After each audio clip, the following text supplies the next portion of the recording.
ఈ నందికొట్కూరు నియోజకవర్గంలోని lift irrigation సంబంధించి ఈ కార్యక్రమానికి ఇక్కడికి హాజరైన వైఎస్ఆర్సీపీ నాయకులందరికీ ముందుగా నమస్కారాలు తెలియజేసుకుంటూ ఈరోజు లిఫ్ట్ ఇరిగేషన్ పనులు ఆపేయడము ఈ ప్రభుత్వం నిర్ణయం తీసుకుంది. అదెంత దుర్మార్గమైన చర్య అని తెలియజేస్తున్నాం.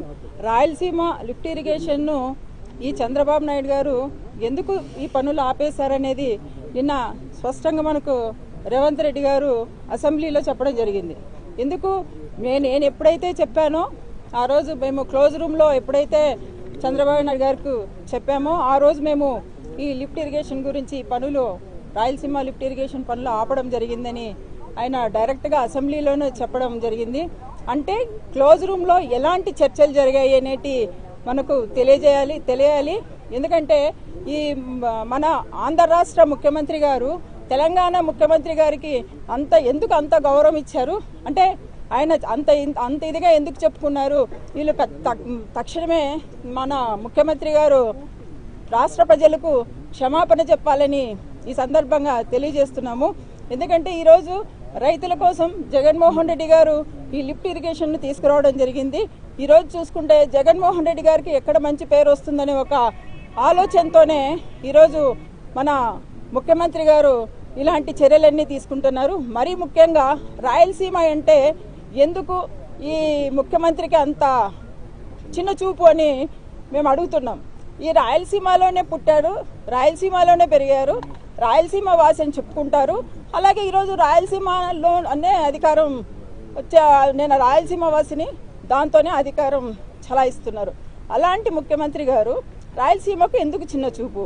ఈరోజు ఏవి రాయలసీమకు వచ్చినా కూడా వాటికి ద్రోహం చేయడం ఎందుకు అని మేము ఒక రాయలసీమ వాసిగా మేము సూటిగా ప్రశ్నిస్తున్నాం. ఇదే చూస్తున్నాము. రామానాయుడు గారు చెప్తారు ఇది 2020లోనే ఈ ప్రాజెక్ట్ ఆగిపోయిందని. అదే మేము ఈరోజు చెప్తున్నాం 2020లో కాదు, 2020లో మే 5వ తేదీన జగన్మోహన్ రెడ్డి గారు మళ్ళీ ఈ ప్రాజెక్టును చేయడం జరిగింది. సో పేద ప్రజల కోసం, రైతుల కోసం జగన్మోహన్ రెడ్డి గారు ముందున్నారని తెలియజేస్తున్నాం. మరీ ముఖ్యంగా ఈ సందర్భంగా తెలియజేయడం ఏంటంటే ఈ ముఖ్యమంత్రి గారు రాయలసీమకు న్యాయం చేయాలి. రాయలసీమ ఎంతో వెనుకబడిన ప్రాంతం అని తెలిసి కూడా ఈరోజు రాయలసీమకు అన్యాయం చేస్తున్నారు. ఈరోజు చూసుకుంటే మా ప్రభుత్వ మెడికల్ కాలేజెస్ వచ్చినప్పుడు కూడా అవి వద్దు అని మాకు ప్రైవేటీకరణ చేయడము న్యాయమా అంటే దాన్ని కూడా ద్రోహమే అని చెప్పుకోవచ్చు. అంటే ఈ విధంగా చెప్పుకుంటే అనంతపురంకి ఎయిమ్స్ వస్తే దాన్ని కూడా తరలించారు, అది కూడా ద్రోహం అనే రాయలసీమకు చేసిన ద్రోహం.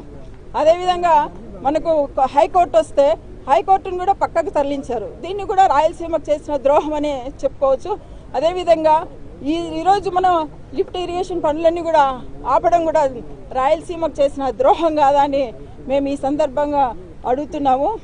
ఏదైతే ఈ రాయలసీమలో ఉన్న నాయకులు, టీడీపీ నాయకులు అందరూ కూడా కలిసికట్టుగా వచ్చి ఇక్కడ రైతులకు జరుగుతున్న సాగునీరు కావచ్చు, తాగునీరు కావచ్చు, వీటికి జరుగుతున్న మన అన్యాయాన్ని గట్టిగా ప్రశ్నించాలని మేము కోరుకుంటున్నాం.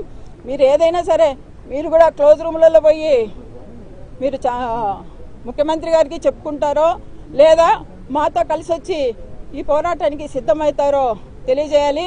ఎందుకంటే మా ప్రభుత్వం ఎప్పుడూ కూడా, మా జగన్మోహన్ రెడ్డి గారు ఎప్పుడు కూడా రైతుల పక్షపాతి. కాబట్టి రైతుల వైపు నిలబడి ఈరోజు మా నాయకులందరూ కూడా ముందుకు రావడం జరిగింది.